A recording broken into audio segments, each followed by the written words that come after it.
Hello friends, welcome to UGC PG Pathshala. I am Dr. Lubna Siddiqui, Assistant Professor, Department of Geography, Jamia Millia Islamia, New Delhi. Today I am going to discuss about the module Wetlands and Mangroves, which comes under the paper Environmental Geography. Now, introduction. Wetlands are those areas where water is the main factor controlling environment and the associated plants and animal life. Wetlands are formed in those areas where the water table is at the surface of the land, near the surface of the land, or where the land surface is covered by water. Wetlands are treated as transitional habitat between terrestrial, that is land, and aquatic, that is water, consisting of a wide variety of habitat types, and this is the reason why these wetlands are considered to have a distinct ecosystem with specific ecological characteristics, function and values. All wetlands perform certain function and hence have some values. Wetlands may be natural and man-made, freshwater or brackish, that provides numbers of ecological services. If the density of birds found in a particular ecosystem is high, this indicates that the ecological health of that ecosystem is good. However, unsustainable use of wetland without reckoning of their assimilative capacity constitutes major threat to the conservation and management of these vital biodiversity-rich areas. Thus, restricting the prospects for the future generation in utilize the benefits of the ecosystem services provided by these wetlands. February 2nd of every year is celebrated as Wetland Day. Now, definition of wetlands. The most accepted definition of wetlands is lands transitional between terrestrial and aquatic ecosystem where the water table is usually at or near the surface or the land is covered by shallow water. Ramsar Convention defines wetlands as areas of marsh, fen, peatland or water, whether natural or artificial, permanent or temporary, with water that is static or flowing, fresh, brackish or salt, including areas of marine water, the depth of which at low tide does not exceed 6 meters.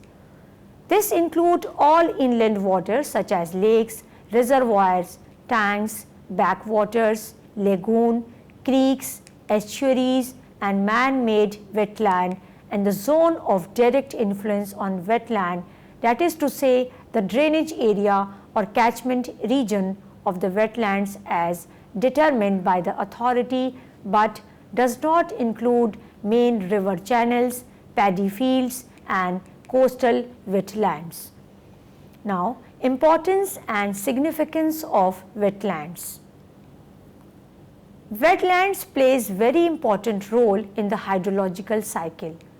They provide various services like purification and regulation of flows, fisheries, habitat to plants, animals and birds, and by that it provides opportunities for recreation and tourism. Since the wetlands regulate hydrological functions, they act as a buffer against drought and floods. Besides playing a crucial role in the hydrological cycle, wetlands are the most productive ecosystems of the world and the potential source of carbon sequestration, although they account only for about 4% of the Earth's ice-free land surface.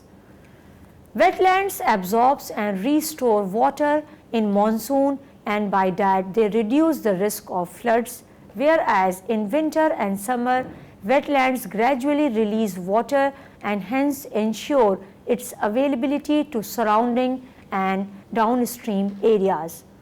Wetlands such as coral reefs, beaches, reservoirs, lakes and rivers are considered to be a significant part of tourism and recreation in the country. Wetlands too have the cultural significance. Now, types of wetlands. Wetlands are of two types, inland wetlands and coastal wetlands. Inland wetlands are important water resources refilling groundwater and subsoil formations.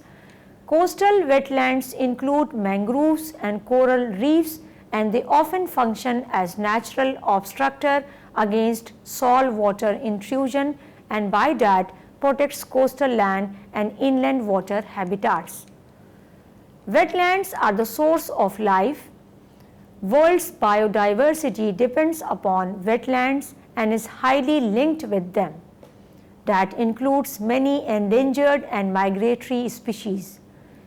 At disaggregate level, the wetlands in India are distributed in different geographical regions. They are classified in different types on the basis of their origin, vegetation, nutrient status, and thermal characteristics such as glaciated wetlands, tectonic wetlands, oxbow wetlands, lagoons, crater wetlands, saltwater wetlands, urban wetlands, pond or tanks, man-made wetlands, reservoirs and mangroves, etc. On the basis of physical location, the wetlands of India may be further divided as Himalayan wetlands, Indo-Gangetic wetlands, coastal wetlands and Deccan wetlands. Now, Ramsar Convention and sites. Efforts have been made at domestic as well as international level to provide a proper mechanism to prevent the overexploitation of wetlands. Since the diversity of the wetlands is high, thus the conservation measures can be different accordingly. The Ramsar Convention and the Convention of Biological Diversity, that is CBD, are the two unique aspects towards the conservation of wetlands. Ramsar Convention was adopted in 1971. It is the oldest and first intergovernmental conservation convention. The convention provides for the conservation of wetlands which are having international importance, especially as waterfowl habitat.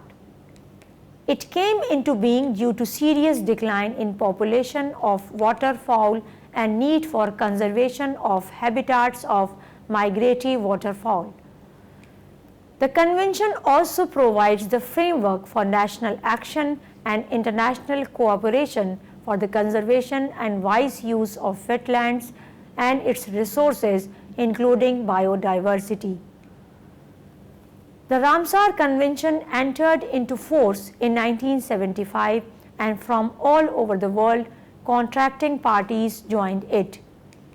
Wetlands that are on the Ramsar list of international importance often provide habitat for wildlife whose values is not expressed in monetary terms, but whose aesthetic and biological diversity value is nonetheless recognized worldwide. Convention of Biological Diversity, that is CBD, was formed during Rio Earth Summit in 1992. India joined CBD in May 1994. The objectives of the convention are conservation of biological diversity, sustainable use of components of biological diversity, and fair and equitable sharing of benefits arising out of utilization of genetic resources. Now, wetlands of India.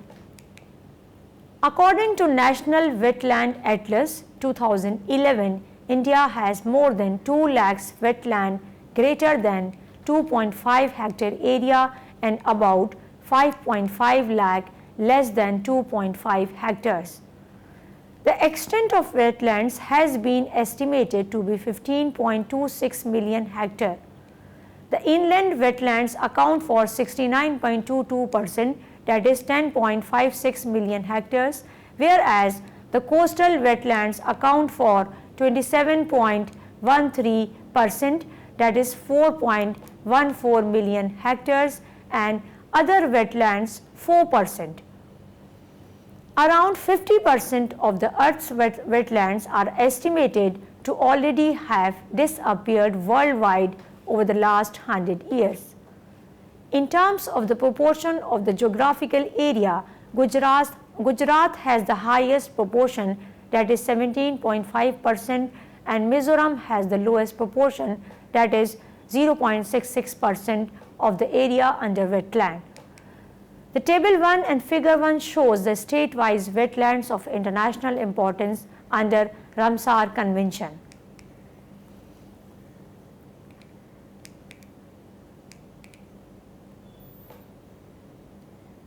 Now, environmental threat to wetlands. Wetlands in India as elsewhere are increasingly facing severe anthropogenic pressure. Thus, the rapidly expanding human population, large-scale change in land use and land cover development projects, and improper use of watersheds have all caused a substantial decline of wetland resources of the country. Significant losses have resulted from its conversion threats from industrial, agricultural, and various urban developments, unsustainable levels of grazing and fishing activities followed by uncontrolled discharge of wastewater, industrial effluents, surface runoff, etc. results in the proliferation of aquatic weed, affect the flora and fauna, which ultimately leads to the loss of and degradation of wetlands. Restoration of these converted wetlands is quite difficult once these sites are occupied for non-wetland uses. As per an estimate, India will lose about 84.0% of coastal wetlands and 13% saline wetlands, with climate change induced seawater rise of 1 meter. Now, wetland conservation and management. Several legislations have been enacted which have relevance to wetland conservation. These includes Forest Act 1927, Forest Conservation Act 1980, the Wildlife Protection Act 1972, the Air Prevention and Control of Pollution Act 1974. India had set up 505 wildlife sanctuaries and 100 national parks, 14 biosphere reserves, 6 heritage sites, projects on tiger and elephant conservation with the objective of effective conservation of wetlands. In 2006, the National Environmental Policy first recognized the need of legal regulatory mechanism for protection of the wetlands from degradation. After many meetings, the draft of guidelines was prepared. The draft 2008 regulatory framework for wetland conservation was made available for comments and suggestions. In May 2010, another draft of regulatory framework was put out for comments, which included the draft rules 2009. Again, several comments and suggestions were set to Ministry of Environment and Forest, that is MOEF, and finally on the 2nd December 2010, the Union Ministry of Environment and Forest notified the Wetlands, that is Conservation and Management Rules 2010. Thus, the rules became a law. In March this year, Central Government of India has come up with some new set of rules to protect wetlands. The draft Wetland, that is Conservation and Management Rules 2016, which seeks to replace the older Wetland Rules 2010, are open for public comment.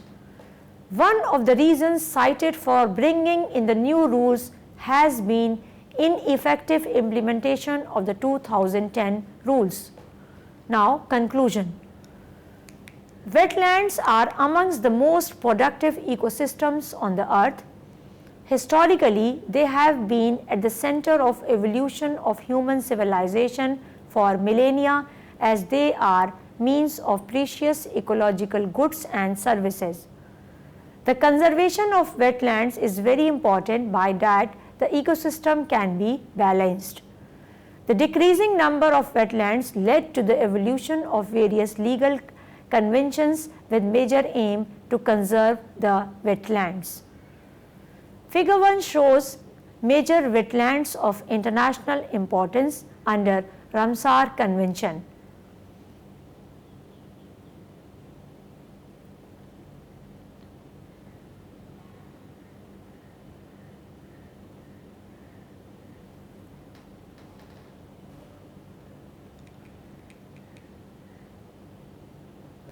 Now, the second part of this module is mangroves. Introduction. The word mangrove is considered to be a combination of the Portuguese word mang and the English word groove.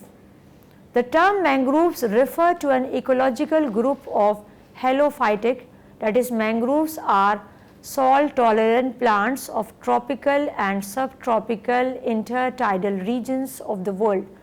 Plant species which is known as the salt tolerant forest ecosystem and provides a wide range of ecological and economic products and services, and also supports a variety of other coastal and marine ecosystems. The specific regions where these plants occur are termed as mangrove ecosystem. These are highly productive but extremely sensitive and fragile. Besides mangroves, the ecosystem also harbors other plant and animal species. Mangroves are among the oldest and most productive wetland forests on our planet. Found in the intertidal zone, they are uniquely adapted to survive highly saline and anoxic conditions. They are ideal habitats for many terrestrial and marine species, carbon sinks, and natural barriers against storm surges and coastal erosion. Mangroves provide invaluable services but have been declining worldwide as a result of anthropogenic and other threats. Now, definition of mangrove. Mangrove has been variously defined in literature. The Oxford Dictionary mentioned the words mangrove and mangrove since 1613, indicating tropical trees or shrubs found in coastal swamps with tangled roots that grow above the ground, whereas the Americans, the Spanish, and the Portuguese use the term mangle and mang, indicating trees and shrubs of the genus Rhizophora. Mepham and Mepham in 1984. Later, the term mangrove was referred to the individual plant or tidal forest or both as mangrove plants and mangrove ecosystem, according to McNay 1968. Now, significance, importance and benefits of mangrove. Mangrove ecosystem is self-maintaining, self-repairing, self-sustaining and most productive. Mangroves form very important part of the marine food chain. They help in recycling the nutrients in coastal waters. They help to control pollution through a process called rhizofiltration. They are the source of wood and have unexplored potential for natural products. Mangroves help to trap debris, silt and stabilizes the coastline. They also provide opportunities for education, scientific research, ecotourism and socio-economic studies. The ecological importance of mangrove comes from protecting the coast from cyclones, strong wave action, floods, sea level rise, greenhouse effect and coastal erosion. The habitat provides the breeding and nursery grounds for many of the marine crustaceans, mollusks, fin, fishes, etc. and terrestrial animals, that is birds, bees and other wildlife. However, during the recent decades, mangrove resources have been overexploited, particularly reclaimed by diking, draining, landfilling for residential, commercial, industrial, agricultural and real estate purpose. Now, mangroves, the world scenario. Mangroves occupy less than 1% of the world's surface and are mainly found between the Tropic of Cancer and the Tropic of Capricorn on all continents, covering an estimated 75% of the tropical coastline worldwide. There are more than 18 million hectares of global mangroves inhabiting in 112 countries and territories in the tropical and subtropical region. Around 34 major and 20 minor mangrove species belonging to about 20 genera in over 11 families have been recorded globally. Mangroves of South and Southeast Asia form the world's most extensive and diverse mangrove systems, comprising 41.4% of global mangroves. Indian mangroves make up 3.1% of the total global cover and are distributed along the maritime states, except the Union Territory of Lakshadweep, covering an area of about 4,461 square kilometer along the 7,500 kilometer long Indian coastline, according to Sanger 2002, Tomlinson 1986. Now, mangroves, the Indian scenario. Mangroves in India account for about 3.1% of the world's mangrove vegetation and are spread over an area of about 4,461 square kilometer along the coastal states or Union Territory of the country. Sundarbans in West Bengal account for a little less than half of the total area under mangroves in India. After West Bengal, Gujarat and Andaman and Nicobar Islands have maximum mangroves. In India, mangroves occur on the west coast, on the east coast and on Andaman and Nicobar Islands, but in many places they are highly degraded. According to the Government of India, 1987, India lost 40% of its mangrove area in the last century. The National Remote Sensing Agency NRSA recorded a decline of 7,000 hectares of mangroves in India within the 6-year period from 1975 to 1981. In Andaman and Nicobar Islands, about 22,400 hectares of mangroves were lost between 1987 and 1997. India, with a long coastline of about 7,516.6 kilometers, including the island territories, had a mangrove cover of about 6,749 square kilometers, the fourth largest mangrove area in the world. However, a recent assessment shows that India has a total mangrove cover of only 4,628 square kilometers or 0.14% of the country's land area, 3% of the global mangrove area and 8% of Asia's mangroves, of which about 60% is along the east coast, that is Bay of Bengal, 27% is along the west coast, Arabian Sea, and the remaining 13% is in the Andaman and Nicobar Islands. These mangrove habitats, 69 degree 89 minutes 5 seconds east longitude and 7 degree 23 minutes north latitude, comprise 3 distinct zones.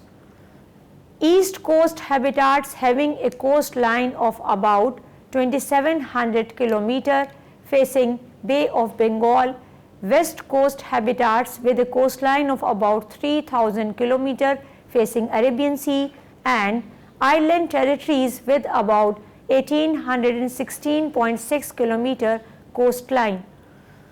The state of West Bengal has the maximum cover, that is 2097 square kilometer, followed by Gujarat, that is 1103 square kilometer, and the Andaman and Nicobar Islands, that is 604 square kilometer. India's mangroves can be broadly categorized into deltaic, backwater, estuarine and insular types according to Thom's classification of estuary habitat. Deltaic mangroves are found along the east coast within the deltas of the Ganges, Brahmaputra, Mahanadi, Krishna, Godavari and Kaveri rivers.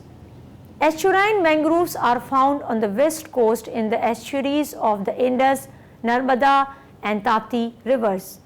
They are also growing in the backwaters, creeks and neritic inlets of these areas. Insular type of mangroves is found in the Andaman and Nicobar Islands.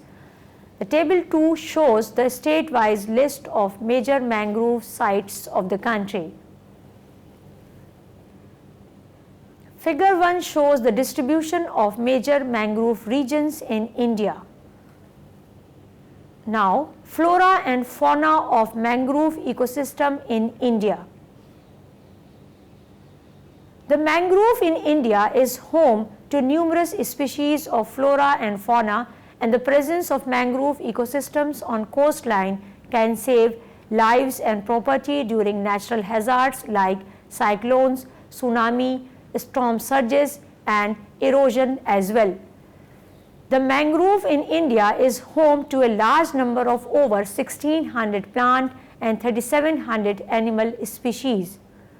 The most notable species of mangrove in India include the major components like Acanthaceae, Avicenniaceae or Verbenaceae, black mangrove, Combretaceae, buttonwood, white mangrove, Acicaceae, mangrove palm, Rhizophoraceae, that is red mangrove, Lytheraceae, that is mangrove apple, etc. families. The Indian mangroves comprise approximately 59 species in 41 genera and 29 families. Of these, 34 species belonging to 25 genera and 21 families are present along west coast. There are about 25 mangrove species which have restricted distribution along the east coast and are not found on the west coast. Similarly, there are 8 species of mangroves like Soneratia cassidularis, Pseudera frutuosa, Eurochondra lucy, etc., which have been reported only from the west coast.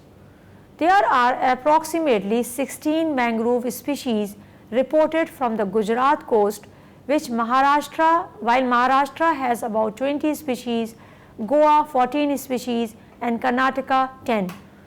There are hardly 3 to 4 species of mangrove which are rarely found along the Kerala coast. The associated mangrove flora is quite common to both the coast, with minor variations in distribution. The floral diversity of mangroves of India is comprised of 38 crore mangrove species according to Catherison 2003. Now, threats to mangrove. The threats to the mangrove ecosystem could be broadly grouped into 2, natural and anthropogenic. These factors may affect the system as a whole or any one entity within the system, etc. The natural threats include climatic changes, cyclones, physical processes, diseases, deterioration, pollution, grazing, agriculture, aquaculture and human encroachment including reclamation, etc. are considered as the anthropogenic threats to the ecosystem. Mangroves also face threats from poorly planned human settlements, improper location of industries and infrastructure, pollution from industries and settlements, overexploitation of living natural resources, inadequate institutional capacities for and participation of local communities in formulation and implementation of coastal management plans. Now, conservation and restoration of mangroves. The mangrove habitat continues to decrease around the world at an alarming rate. Contrast measures are required to be taken to prevent deforestation of mangrove forest. Regular monitoring of these areas to control illegal felling of the trees should be implemented. The conservation and management of mangroves by national governments, NGOs and local communities started around the world during 1990s.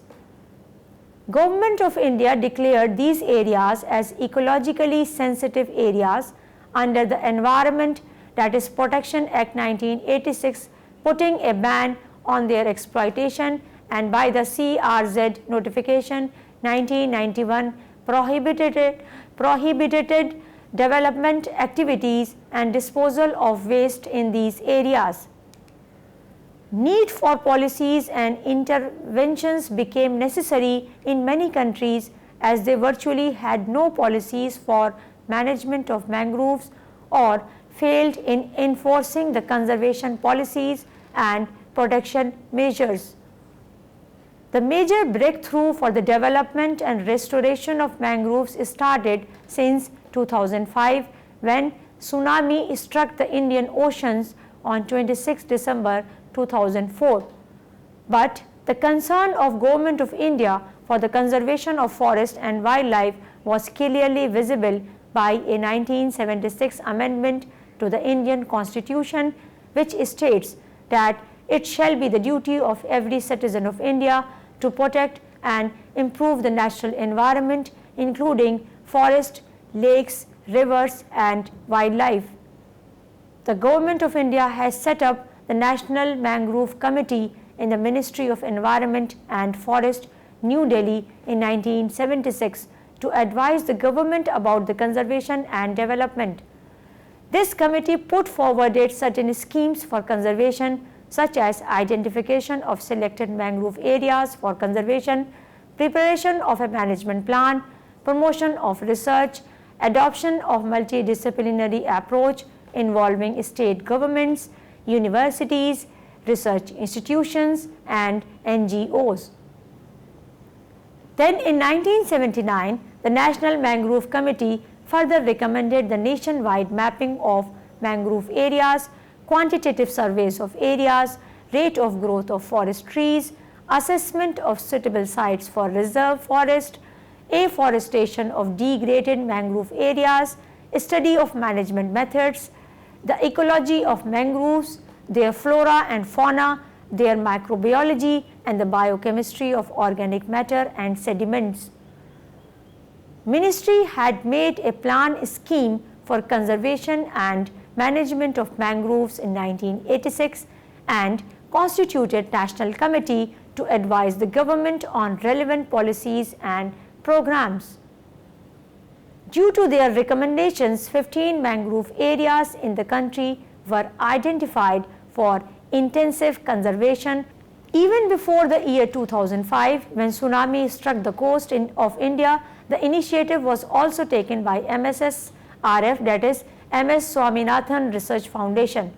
The MSSRF launched a major programs in 1996 for restoration of mangrove wetlands of the east coast of India with financial support under the India-Canada Environment Facility, that is ICEF, and in collaboration with the Ministry of Environment and Forest and State Forest Departments of Tamil Nadu, Andhra Pradesh, Orissa and West Bengal.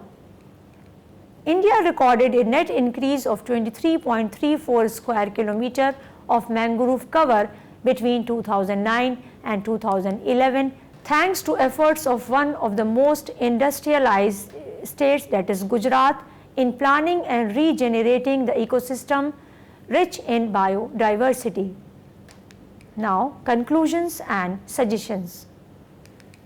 Proper monitoring is imperative to prevent illegal activities such as poaching of mangrove fruits, fishing activities, movement of barges, etc., so that young plants do not get damaged, fish germ plasm is not depleted. Fisheries should be encouraged with proper vigilance and legislation so as to avoid damage to the existing mangroves. Along with the restoration work, awareness should be campaigned, educational materials should be made available to improve knowledge on mangrove habitats, resources, relevant legislation, policies and conservation strategies with the help of media like magazines, films, posters, pamphlets, documentary, exhibitions, bird watching tours, study tours, competitions on mangrove knowledge, etc. I hope you have understood the concept of wetlands and mangroves. See you next time. Thank you.